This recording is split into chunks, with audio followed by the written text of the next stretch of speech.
জীবনে চলার পথে আমরা অনেক সময় হোঁচট খাই, ভুল করি, নতুন কিছু শিখতে গিয়ে ভয় পাই। কিন্তু তখন আমাদের দরকার কি? সাহস। তাই কেউ যদি ভুল করে তাকে ভয় দেখিও না, তাকে থামিয়ে দিও না, বরং সাহস দাও, যাতে সে আবার চেষ্টা করতে পারে। একটা ভুলের কারণে যদি কেউ হাসাহাসি করে, তাহলে সে হয়তো আর কখনো চেষ্টা করবে না। তুমি কি চাও কেউ লজ্জায় নিজেকে দূরে সরিয়ে নিক? না। তাই লজ্জা না দিয়ে শেখানোর দায়িত্ব আমাদের সবার। ভুল করলে বলো, কোনো সমস্যা নেই, এটা এমন করলে আরো ভালো হবে।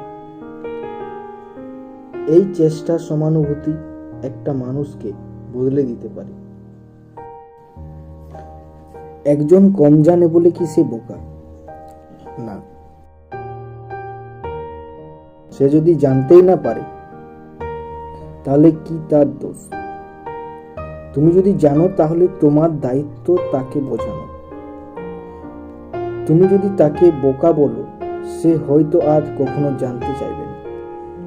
কিন্তু তুমি যদি তাকে সময় দাও, বুঝিয়ে বলো, তাহলে সে একদিন ঠিকই শিখতে পারবে।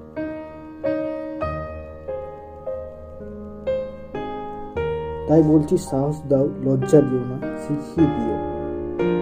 কারণ শেখার জগতে কেউ বোকা নয়, শুধু কেউ আগে শিখেছে আর কেউ একটু পরে শিখবে।